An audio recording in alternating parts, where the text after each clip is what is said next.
Welcome to Baby Boomer Tales. My name's Jim. Today's episode is called Maxi Joe's Day Off. When we first moved out to the country here, we had a dog named Sandy. She was a female dog. She was part chow and part golden retriever. She was a very good dog, but she had always lived in town, and I spoke of this before. Our home in town had a big yard, 6-foot privacy fence, because Sandy could have jumped the fence easily if it was any lower than that. She loved it out here. When we first bought the property that winter, I brought her out for the first time to walk the property and look at it. It was before we built our home, and she just started running all over the place. And I watched her, and she'd look to make sure I was still there and go off and run around and explore and have a great old time. Well, she was on the other side of the pond from me, and this was probably first part of March. It was still very cold. The water was not frozen in the pond, though. And I called her. I was ready to go back home, and she came running, and she jumped right into that pond. I don't know if she didn't realize that that was water, and she was just making a beeline for me or what. But she got in there, and it was the deep part of the pond, which is about 11 feet.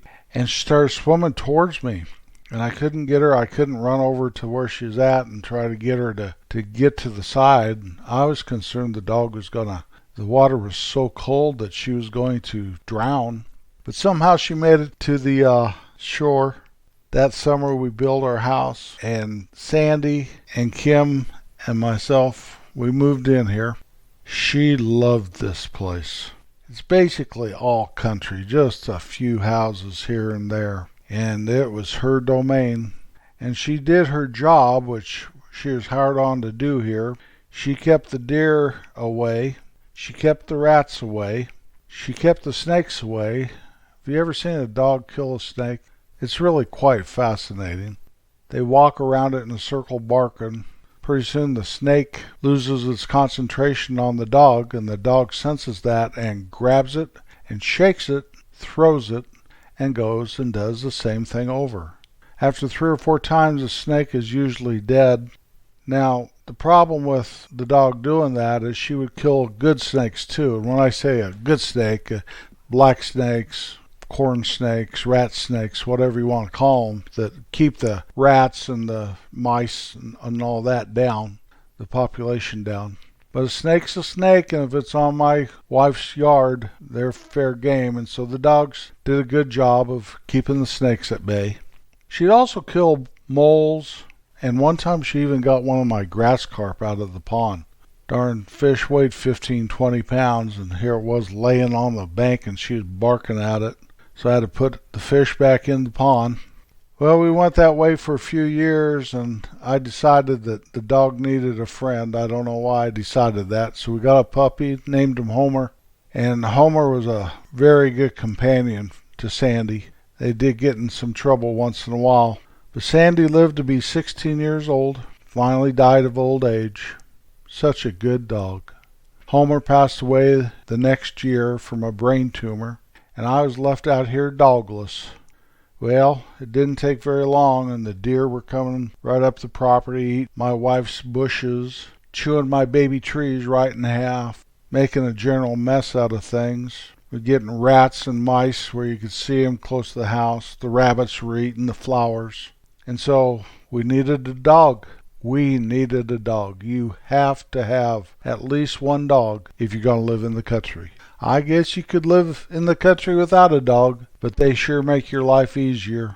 So I decided that I'd like to have a dog like a lab, something like that, because we have this big old pond right in front of our house. And so we found an ad in the paper, lab puppies. We went and saw them, and there were 2 little females running around and a white male, and you could tell immediately the females were not all lab. They had brown markings of a German Shepherd.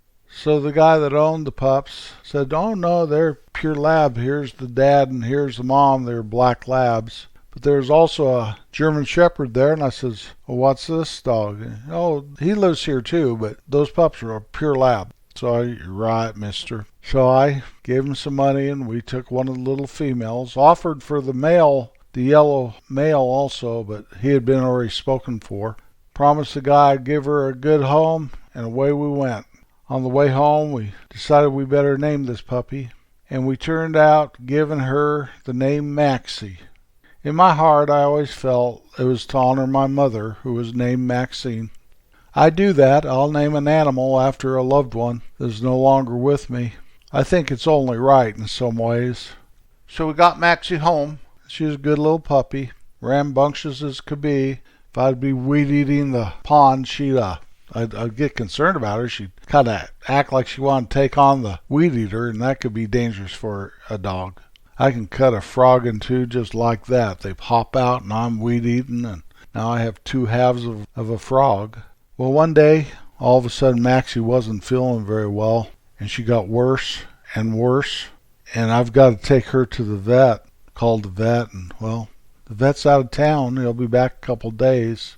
So what am I going to do? I found another vet pretty close to our home. Called him. Said, bring her in.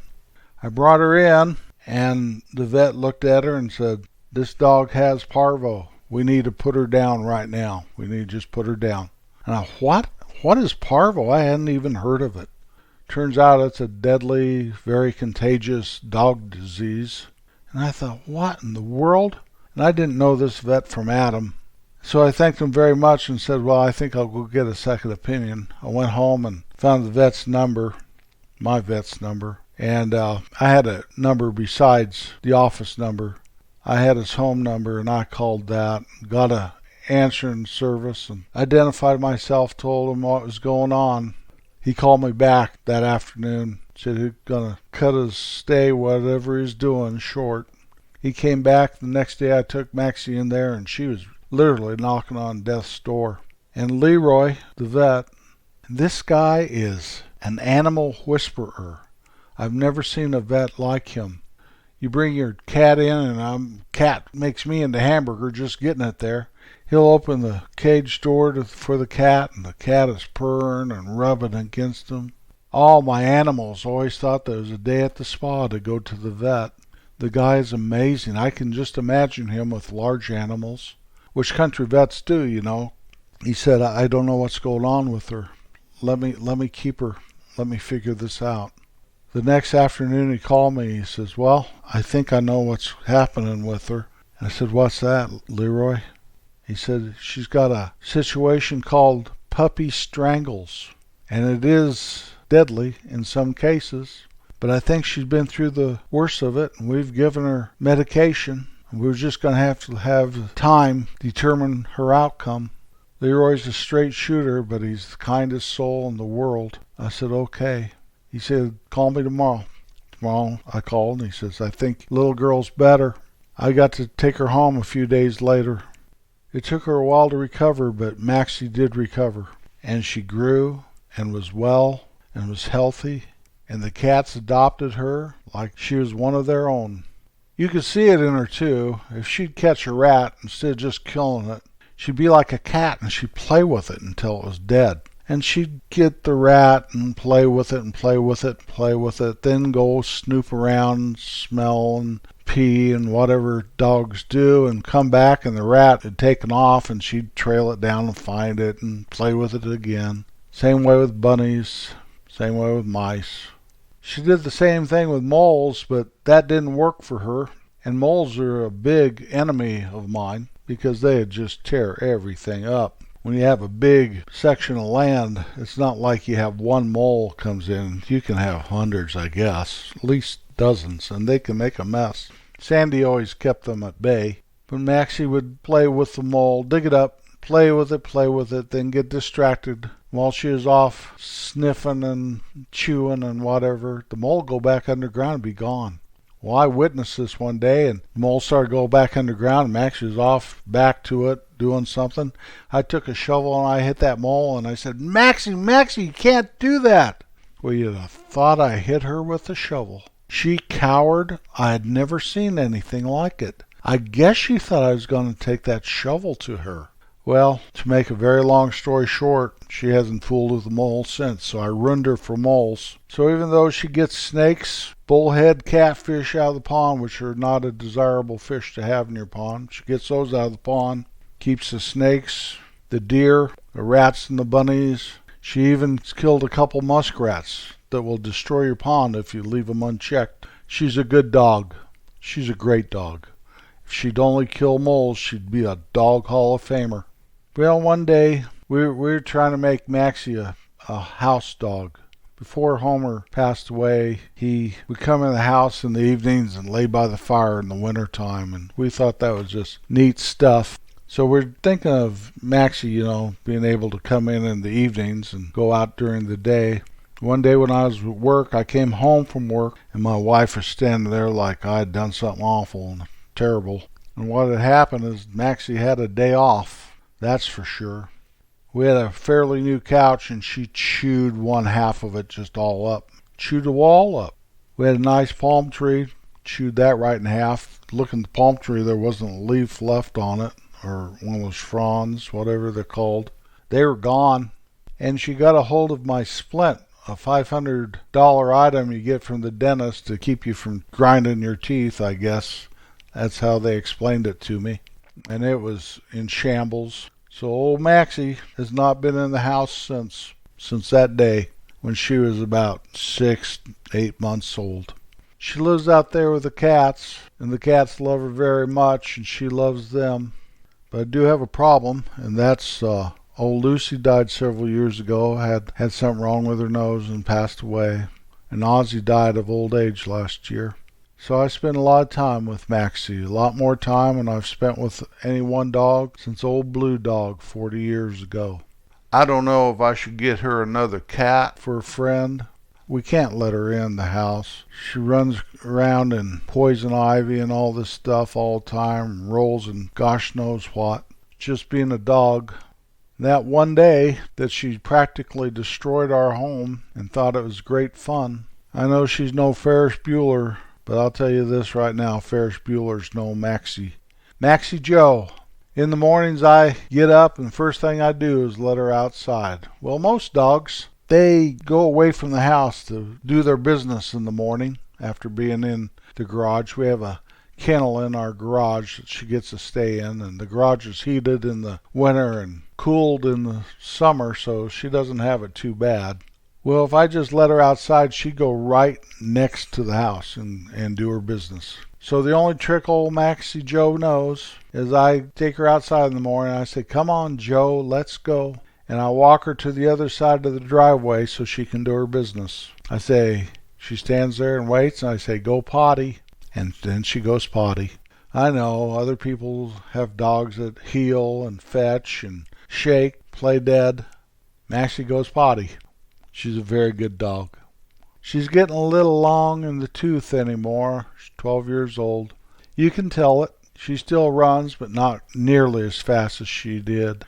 She still brings home deer carcasses and whatever and gnaws on them and thinks that's great fun. I have no idea where she finds this stuff. I'm sure somebody shot a deer somewhere. Max is my dog, and I love her very much. We've put off getting another cat, thinking I don't know how many more years we're going to be able to live out here. It's a lot of work. I probably ought to go find myself an older cat. She'd be kind to it, I know that. She might kill a bunny in 2 seconds, but she'd love that cat and know it's part of our family. I don't want to get her another dog. That's not necessary. In the meantime, I'll spend extra time with her. Sit out there in the garage in the evening when I tell her goodnight and pet her for 10 or 15 minutes. Tell her what a good girl she is. Tell her how much I love her and what she means to me. Tell her she's a good girl. Maxi, you're a good girl. You're a good girl, Maxi Joe. You're a good girl. Well, my time is coming to an end. Leroy saved Maxi's life, and now Maxi spends most of her time in the summertime catching frogs. If you would like to help to keep this podcast commercial free, just visit our webpage at babyboomertales.com. There is a link called Support Our Podcasts, and if you follow that link, it will explain to you how you can do that. Never forget to be kind. I'll be back next week.